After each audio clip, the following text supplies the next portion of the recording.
Alright guys, so we are just being given a short test drive of the G20 3 Series. Okay, so to establish a bit of context, let's go back in time a little. Alright, the E90 3 Series was noteworthy for being very sharp handling, but also at the same time very harsh. Okay, I remember driving the E90 320D M Sport. Fuck man, that car was just bumpy.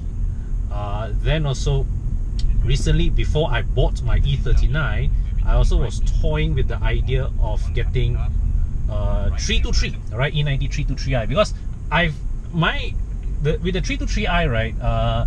I had this liking of the 323i because it has the inline 6 engine, but with a standard suspension setup. And true enough, I think the 323 had a very good balance in terms of comfort, handling, sharpness, and also you get to enjoy the smooth inline 6 engine. Alright, actually I tested the unit of the 323 I test drove. I rather liked it, but it's just that I had some qualms with the transmission at the time, so I didn't go ahead and purchase the car at that time. Alright, yeah, what was that? So yeah, then there was the E90. But the one thing about the E90 also is that the steering is very heavy, so it can be a bit cumbersome to drive on, you know, on tight roads. Okay, yeah, the F30, all right, went on a more comfort bias setup, in a sense that I felt the F30 was a far easier day-to-day car to live with compared to the E90. The F30 was just much more pliant on the move.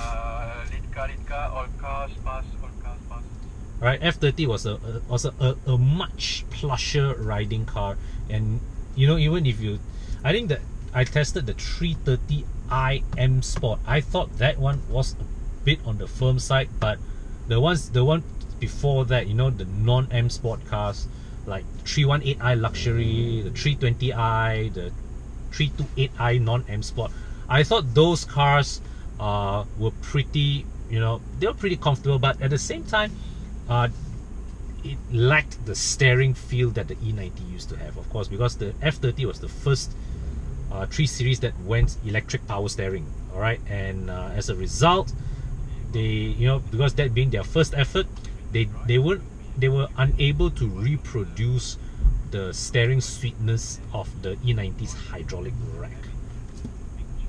Yeah, and so now we come to the G20, and so the communications from BMW, the word on the road, all right, rather, is the G20 tries to dial back to some of the you know, the more sporty characteristic that previous 3 Series were known to have.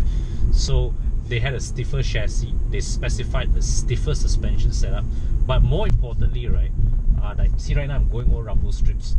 The F30 would have glided over those rumble strips, but this one, it transmits some of the rumble strips back into cabin, but still I feel it is not the kind of jarring kind of ride. So, you know, yeah, you do feel it, but not in a bone-breaking kind of way. Certainly, right, because this one has 18-inch wheels as opposed to 19s in some of the international cars that I've seen. It adds a little bit more plushness to the ride. So I think that's a very good call by BMW Malaysia to spec down the wheel size of the 330i, not just for cost, but for added comfort, right? Yeah, so off the bat, immediately obvious that this car feels firmer than any version of the F30 that I've driven. Sorry, yeah, firmer. Not as firm as the E90 M Sport, but just slightly firmer than a standard spec E90. But then again, we will need to try out the G20 again if they introduce a non-M Sport variant in our market at a later date. Alright, so right now this 330i M Sport is the only one on offer in Malaysia, because these are the initial production cars. So these are the initial production cars, so BMW just took whatever they could get from the factory, and this is what they got. Alright, and so right now we are entering some open roads,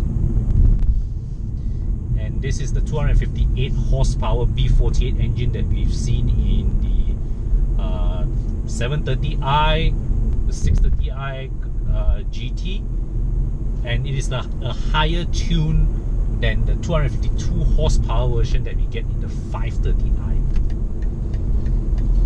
So far overall, engine feels smooth. Alright, noise levels seem well muted. Just looking for whoa, wow, that was very yep, that was punchy.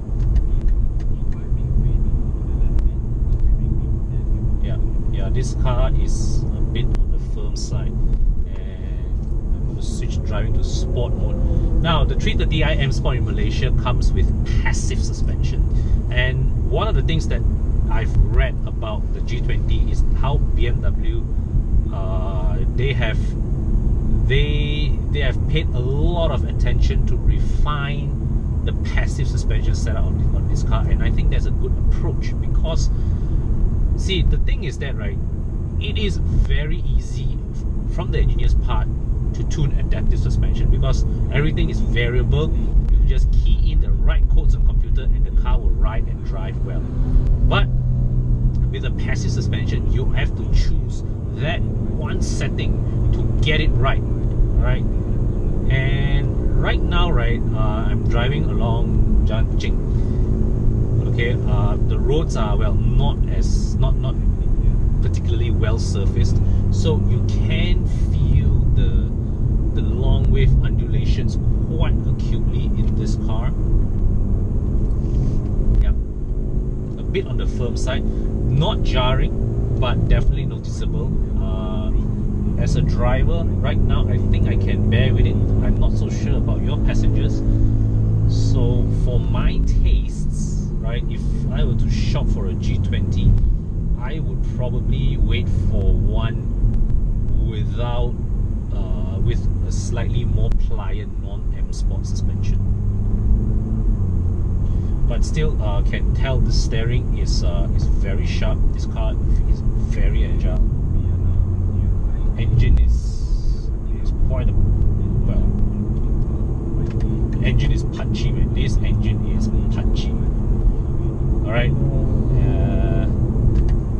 it doesn't have a sweet inline 6 melody, but when was the last time you drove a new BMW with an inline 6 engine anyways? Still, I don't think it hurts BMW Malaysia to bring in the M340i lah, let's put it that way. These instruments would take a bit of getting used to, particularly the anti-clockwise sweeping tachometer. Yeah, actually, in fact, right, driving this, I think this car really it tries to bring us back to the feel of the E90. It tries to bring the 3 Series back to the E90 kind of feel. It's quite amazing, right? This 330i. The last time we had a 330i, it was a proper 3-liter inline 6 in the E46, I think. Yeah, the E90 never offered a 3-liter E90 here. They had a 3-liter E46. That was a 330i. Well, this one definitely outruns that. Yeah. At a fraction of the road tax. I'm gonna step on it a bit. Road ahead is clear.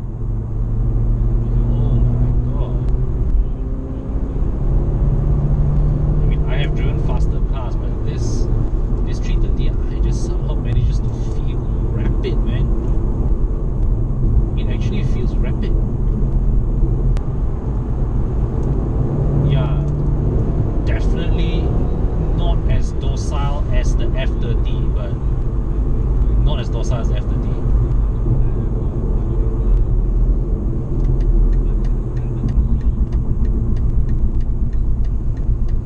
the F30 feels very, you know, you think back, the F30 just feels very, very docile, very refined, very tame. But this one has an edgy feel to it, right? Yeah, this one really reminds me of the E90 with, it feels like an E90 with a lighter steering. I imagine this car would make for a very exciting Genting run. I remember when I took the F30 330E on a Genting run, that car felt so effortless, so accomplished, that I reached Gotong Jaya just like that without feeling anything. You know, it's like, yes, the car is capable, but it did not tingle my senses the way you expect a 3 Series to. This one, I reckon if I were to shoot this up Genting, I'm pretty sure it would be a far more exciting drive.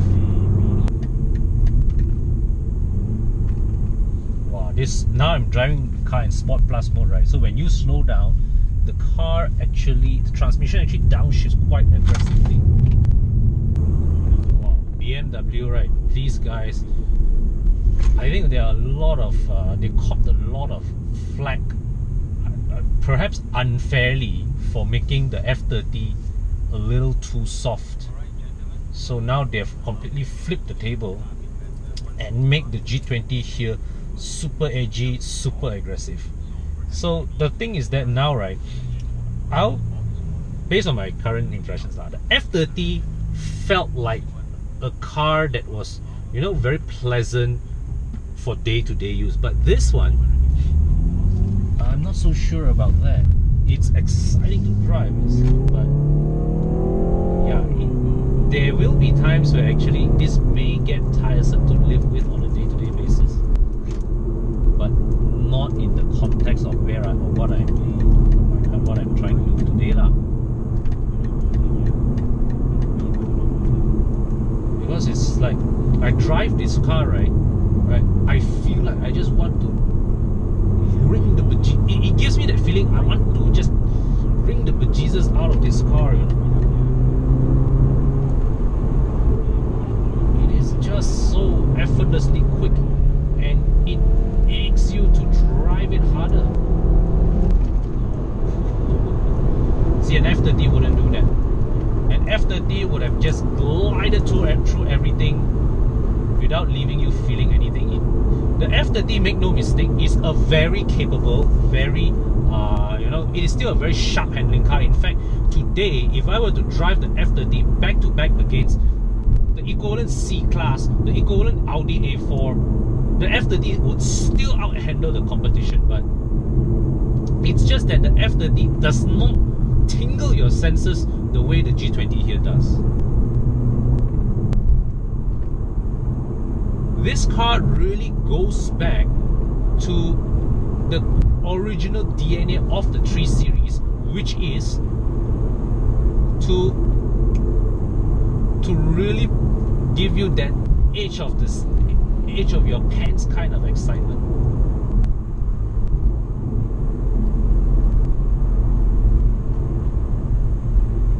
It's fun lah, I will have to say, it's fun lah. This is a completely different animal from the F30.